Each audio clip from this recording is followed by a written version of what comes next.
एक बार की बात है, समुद्र में एक जहाज़ तूफान में फंस गया था। जहाज़ नष्ट हो गया और उसमें सवार सभी यात्री समुद्र में डूब गए, सिवाय एक व्यक्ति को छोड़कर। ईश्वर की कृपा से वह किसी तरह बचकर समुद्र के तट पर आ गया।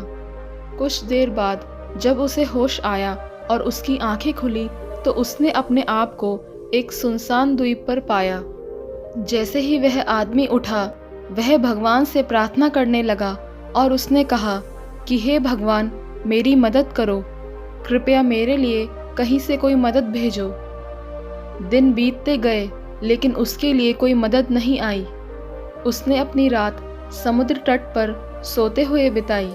अगले दिन जब वह सुबह सो के उठा, उसने फिर से भगवान से प्रार्थना की, लेकिन फिर भी कोई मदद नहीं आई।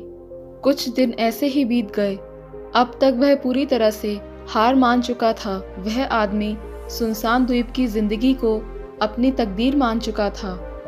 उस आदमी ने कुछ लकड़ियां और घास इकट्ठा करना शुरू किया और अपने लिए एक झोपड़ी बना ली। उसने टूटे जहाज से चीज़ें इकट्ठा की और झोपड़ी में रख दी। वह द्वीप पर नारियल और मछली खाकर गुजारा करने लगा। झोपड़ी में रहकर वह अपने दिन व्यतीत करने लगा। एक दिन उसने आग जलाई और भोजन की तलाश में निकल गया। जब वह वापस लौटा तो उसने देखा कि उसकी झोपड़ी में आग लगी हुई है। अपने एकमात्र सहारे के नष्ट हो जाने से वह बहुत दुखी हुआ। गुस्से में उसने अपना सिर आसमान की तरफ उठाया और भगवान से शिकायत करने लगा और कहा कि हे भगवान, मैंने तुमसे कहा था कि मेरी कुछ मदद करो, लेकिन तुमने मेरी प्रार्थना नहीं सुनी। मैंने यहाँ रहने के लिए झोपड़ी बनाई थी और वह भी तुमने जला दी। तुम बहुत क्रूर हो। वह बहुत निराश हुआ, रात भर भगवान से शिकायत करता रहा और फिर वह समुद्र के किनारे जाकर सो गया। सुबह वह एक शोर से जाग गया जो बहुत तेज था। जब उसने आंखें खोली तो देखा कि एक जहाज किनारे पर आ गया है। उसे अपनी आंखों पर विश्वास नहीं हो रहा था। वह बहुत खुश था कि आखिरकार मदद उसके लिए आ ही गई। वह जहाज पर चढ़ गया और जहाज चलने लगा। जहाज पर चढ़ने के बाद उस व्यक्ति ने जहाज के कप्तान से पूछा, तुम्हें कैसे पता चला कि मैं यहाँ इस सुनसान टापू में फंसा हुआ हूँ? कप्तान ने जवाब दिया कि हमने द्वीप से आपके द्वारा भेजा गया अग्नि संकेत देखा। हम समझ गए कि द्वीप पर कोई फंसा हुआ है, इसलिए हम यहाँ आए हैं। वह आदमी ने कहा, लेकिन मैंने कोई अग्नि संकेत नहीं भेजा। कप्तान ने कहा, लेकिन हम यहाँ आग का सिग्नल देखकर ही आए हैं। तभी उस आदमी को अपनी जलती हुई झोपड़ी का ध्यान आता है। वह समझ गया कि कप्तान जिस अग्नि संकेत की बात कर रहा है वह उसकी जलती हुई झोपड़ी थी। वह समझ गया कि यह भगवान की योजना थी।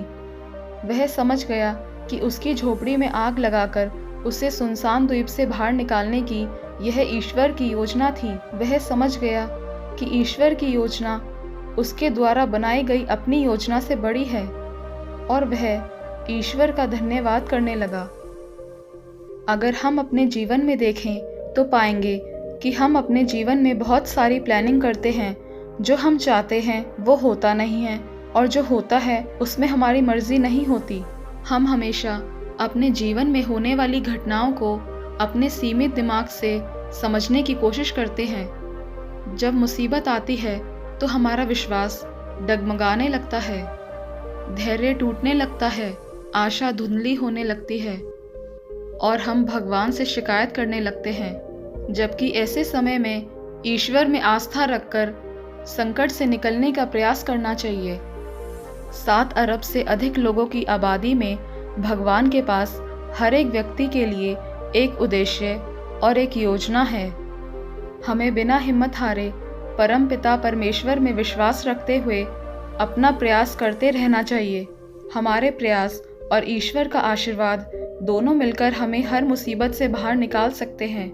जीवन में जब भी आपको ऐसा लगे कि आपकी योजना असफल हो रही है और सब कुछ आपकी इच्छा के विरुद्ध हो रहा है, तब हमेशा एक बात ध्यान रखें कि शायद भगवान के पास आपके लिए कोई और ही योजना है और उनकी योजना हमेशा आपके लिए आपकी योजना से बड़ी, साहसी और बेहतर होती है।